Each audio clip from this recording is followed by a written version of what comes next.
మనతో పాటు పెద్దపల్లి జిల్లా జాగృతి ప్రెసిడెంట్ అన్న ఉన్నాడు. ఒకసారి అడిగి తెలుసుకుందాం. అన్న చెప్పండి, ఈ జాగృతి యొక్క దీక్ష చేయడానికి కారణం ఏంటి? 72 గంటల దీక్ష యొక్క ప్రధాన ఉద్దేశం ఏంటి? ఏదైతే తెలంగాణ ప్రభుత్వము ఎన్నికల ముందు కామారెడ్డిలో డిక్లరేషన్ చేసి 42% రిజర్వేషన్లతోటే స్థానిక సంస్థల ఎన్నికలకు పోతా అని ఏదైతే మాట ఇచ్చిందో ఆ మాటను తప్పకుండా దాన్ని పక్కకు పెట్టిన తర్వాత తెలంగాణ జాగృతి ఆ బీసీలకు సంబంధించిన అంశాన్ని మొట్టమొదటిసారిగా మరి తట్టి లేపి ప్రతి జిల్లా నుంచి ఒక రౌండ్ టేబుల్ సమావేశాలు ఏర్పాటు చేసి ఈరోజు తెలంగాణ వ్యాప్తంగా ఉన్న సుమారు 100 కులాలను ఏకం చేసి ఒక తాటి మీద తీసుకొచ్చి తెలంగాణ యునైటెడ్ పూలే ఫ్రంట్ పేరుతోటి మరి ఏదైతే బీసీల మీద ఈ బీసీ బిల్లుల కోసం ఉద్యమాన్ని ప్రారంభించడం జరిగింది. గత సంవత్సరంన్నర 2 సంవత్సరాలుగా సాగుతున్న ఈ ఉద్యమం ఏదైతే ఉందో ఈరోజు పీక్ స్థాయిలో వచ్చింది. దాని ఫలితంగానే తెలంగాణ ప్రభుత్వము ఏదైతే అసెంబ్లీలో బిల్లు ప్రవేశపెట్టడం, ఆ ప్రవేశపెట్టిన బిల్లు సందర్భంలో కూడా తెలంగాణ జాగృతి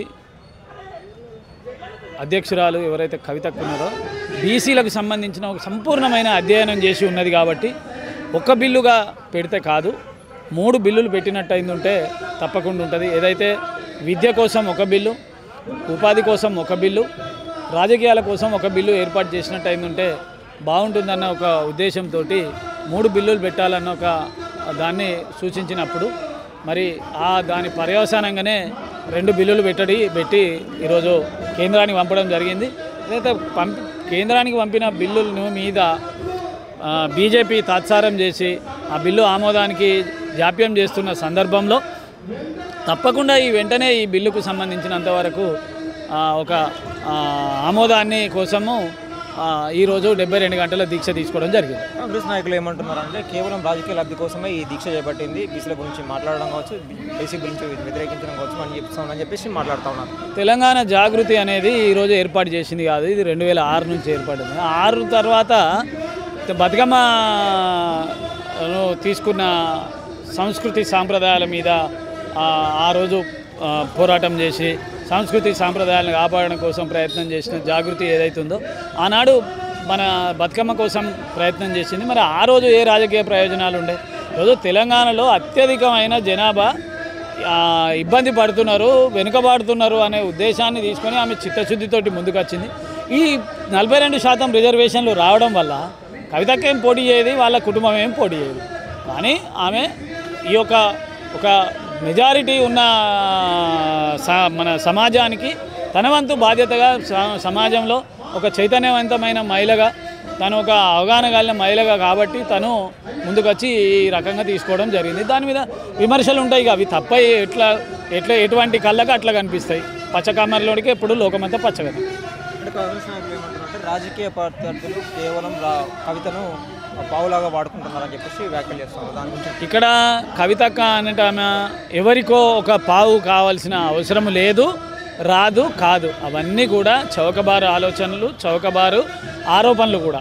ఎందుకంటే చాలామందికి ఆమె మీద అగ్రెసివ్గా ఒక్కరోజు కూడా ఆమె ఏ రోజైతే ఈ బీసీలకు సంబంధించిన నిర్ణయాన్ని తీసుకుందో ఆ రోజు నుంచి కనీసం ఒక్క నిమిషం కూడా ఆమె ఒక్కరోజు కూడా వెనక్కి పోకుండా కంటిన్యూగా ఆ కార్యాచరణ తీసుకొని పోవడం వల్ల చాలామంది ఉక్కిరి బిక్కిరి అవుతున్నారు. వాళ్ళకి ఏం చేయాలనో పాల్పోక, ఎట్లా చేయాలనో అర్థం కాక ఈ బీసీలకు సంబంధించిన విషయంలో మొత్తం ఉన్న క్రెడిబిలిటీ అంతా ఆమెకే పోతుందన్న ఒక ఉద్దేశంతో మాట్లాడుతున్న ముచ్చట తప్ప అదేమీ అలాంటి భావం అయితే ఏం లేదు.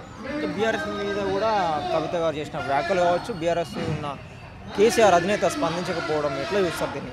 ఇప్పుడు బీఆర్ఎస్ పార్టీకి సంబంధించిన విషయం మాత్రం అది పూర్తిగా అంతర్గతమైన వ్యవహారం.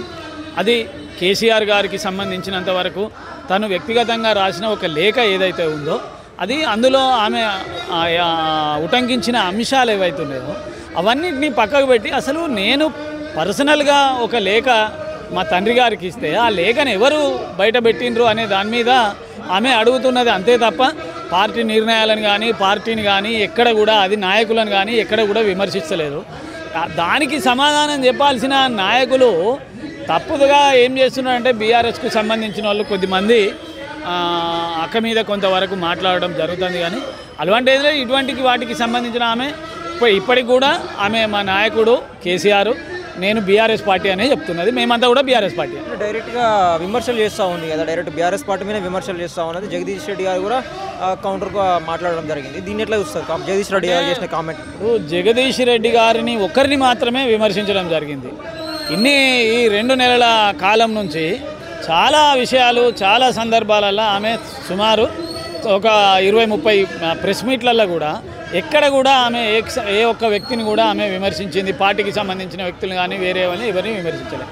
ఈ జగదీష్ రెడ్డిని కూడా ఎందుకు విమర్శించాల్సిన పరిస్థితి వచ్చిందంటే, ఇప్పుడు ఆమె కేసీఆర్కు కూతురు, పార్టీలో కూడా జగదీష్ రెడ్డి కంటే ఒక సీనియర్ నాయకురాలుగా సీనియారిటీ కలిగిన మనిషిగా పార్టీలో కూడా క్రియాశీలకంగా పనిచేసిన వ్యక్తి ఆమె ఎవరో కూడా పూర్తిగా తెలియనట్టు ఆయన సటైరేకెళ్ళుగా ఆమెనే ఆడుకోరు ఈమెనే ఆడుకోరు అని ఆయన కొంతవరకు ఆయన మాట్లాడిన దాంట్లో కొంత చులకన భావము అది ఉన్నది. కాబట్టి ఇలా తప్పకుండా ఆయన తప్పును కూడా ప్రశ్నించాల్సి వచ్చింది.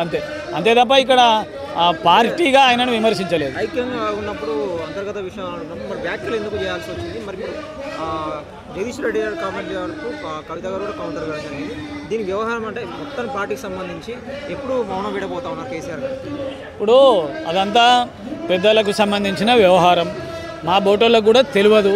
మేము కూడా ఏమనుకుంటున్నాం, ఇది ఎంత తొందరగా ఈ సమస్య చల్లారితే బాగుండు అనేదే మేము కూడా అనుకుంటున్నాం. మరి ఆమె నేరుగా అడుగుతున్నది, నేరుగా ఏదో చాటుకు అడగలేదు. ఆమె పబ్లిక్నే అడిగింది. ఎప్పుడైతే అమెరికాలో పోయిన తర్వాత లీక్ అయిన ఆమె భారతదేశంలో మన హైదరాబాద్లో అడుగుపెట్టిన క్షణమే ఆమె వెంటనే మన ఎయిర్పోర్ట్లోనే ఆమె అడుగుడు జరిగింది. అప్పటి నుంచి ఇప్పటి వరకు పార్టీ నుంచి కానీ దానికి సంబంధించిన సమాధానం రాలేదు. కాబట్టి ఇది జాప్యం. ఇది ఎప్పుడైతే దానికి ఆమెకు సంబంధించిన సమాధానం దొరుకుతుందో ఆ రోజే దీనికి ఫుల్ స్టాప్ పడుతుంది.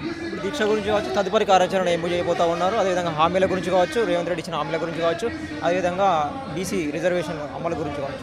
బీసీ రిజర్వేషన్ అమలు గురించి అక్క కూడా పొద్దున్న స్పీచ్లో కూడా తను కూడా చెప్పింది. ఏదైతే ఈ 72 గంటల స్పీచ్ను పూర్తి చేసిన తర్వాత ఇంకా కూడా దీని మీద లేకపోయినట్టు అయిందంటే తప్పకుండా కేంద్రం కూడా కదిలి రావాలంటే ముందు అసలు వాస్తవంగా మేము మన రైలు రోకో ఏర్పాటు చేసుకున్నాం. ఆ రైలు రోకో కూడా ఏదైతే మనకు ఆర్డినెన్సు ఇచ్చిన తర్వాత ఏంటంటే తాత్కాలికంగానైనా ఈ 6 నెలల పరిధిలో ఉన్న అయినా కూడా స్థానిక సంస్థలలో బీసీలకు 42% వస్తుంది. కాబట్టి మళ్ళీగా ఎందుకు చేయాల్సిన అవసరం ఏముంటుంది అని దాన్ని వాయిదా వేసుకోవడం జరిగింది. తిరిగి దాని గురించి పునరాలోచించే అవకాశం ఉంటుంది. రైలు రోకో చేయడమా, లేకపోతే ఢిల్లీలో జంతర్ మంతర్ దగ్గర చేయడమా, రాష్ట్రపతిని కలవడమా, కేంద్రం మీద ఒత్తిడి తెచ్చే విధంగా తప్పకుండా మా కార్యాచరణ ఉంటుంది.